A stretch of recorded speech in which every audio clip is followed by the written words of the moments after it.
Hey, what's up, everybody? Video 44 coming at you with another video. All right, so I think it is kind of funny and really ironic how I made a video yesterday talking about random basketball stuff, and one of the things that I said was it would make me so very happy. I said this to end the video too. It was one of the last things I said before the end of the video. It was like I'd be very happy if the Cleveland Cavaliers upset the Boston Celtics, because I think the Cleveland Cavaliers, with everybody coming back healthy, they have a bunch of stars that they've been missing all season long. If they can get their stars back on the floor, they may be the biggest threat to upset the Boston Celtics in the playoffs. That's what I said yesterday. And I picked them two teams out of a hat just to be talking random basketball. And that just happened to be the last topic. Well, tonight, the Cleveland Cavaliers had the greatest fourth quarter comeback against the Boston Celtics at home, where they were down by about 25 points with like 8 minutes to go in the fourth and ended up winning the basketball game by one. Dean Wade, yeah, D Wade, but not that D Wade, the other Dean Wade, the one who's been sitting on the Cleveland Cavaliers bench for the last 4 years, had the game of his life. He scored like 21 points in the fourth quarter to help charge that comeback, including a game-winning tip dunk that he had with like 11 seconds left. Now, that was something I didn't see any of. I literally saw all the conversations on IG about it, and I'll watch highlights later. But the one thing that I wanted to comment in regards to that game was the Boston Celtics were down one with Dean Wade dunking that ball. Jason Tatum, from what I understand, maybe it wasn't 11 seconds, maybe it was like 20 seconds left. Jason Tatum decides to walk the ball up with 20 seconds left and shoots the final shot at the buzzer. And the idea is to not allow the other team to get a shot off if they make the shot. The other team won't get a shot. So, he's trying to be Kobe. But the one thing that Jason Tatum needs to understand, and it's a damn shame that nobody has taught him this, is that if you are down one, that is not how Kobe would play that.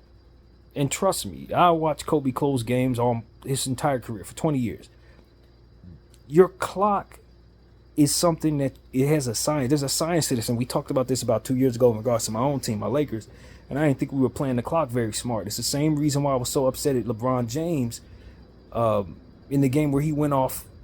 God knows who we were playing against, but he went off for like 7 threes in the fourth quarter or something like that, and the last three that he shot didn't respect the clock in a way that I thought was a winning basketball. I said it was a losing shot, because if he just works the play, we're up by 2.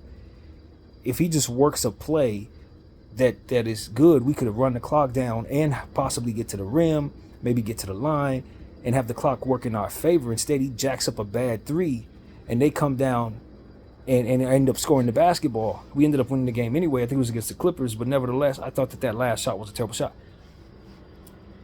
The art of closing basketball games is a science that needs to be studied better by this era, man. Y'all done lost sight of what it is that you're actually trying to do when it comes to clock management.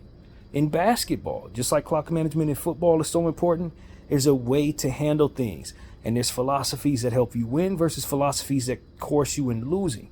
You absolutely do not run the clock down when you're down. Now, if you're up, you run the clock down.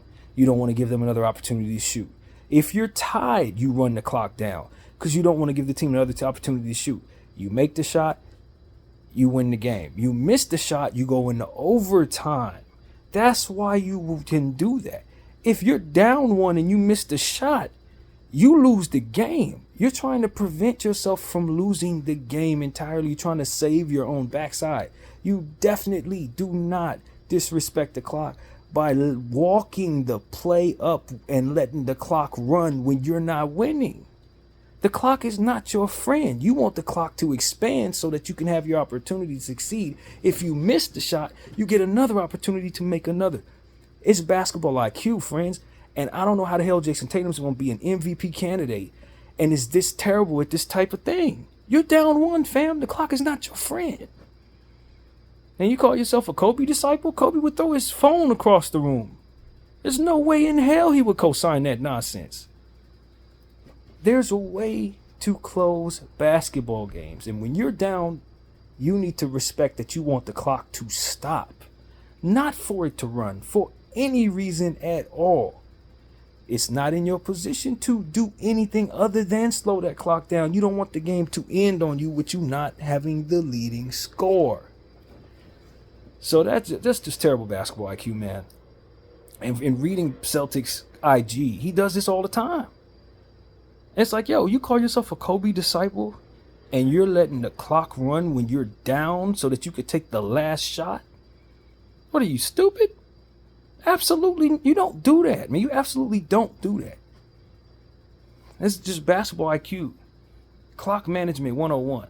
I need this generation of new players that are coming into this league to study these old guys that came before you, because they understood and their coaches understood how exactly to protect themselves from losing basketball games down the stretch of basketball games. You're not running the clock down just so you can take the last shot and be the damn hero. That's stupidity. You want the clock to be in your favor. You want the game to extend because you are desperately afraid of not losing. That was the mentality of Kobe Bryant. The whole point is not to hit the last shot. The whole point is to win the damn game.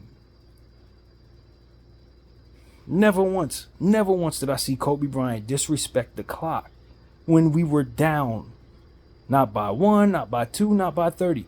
If you're down, you want to extend the game.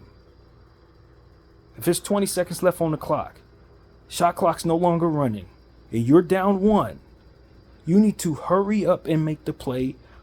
Or if for some reason your play's not manifesting and you have timeouts, you call that to extend the game.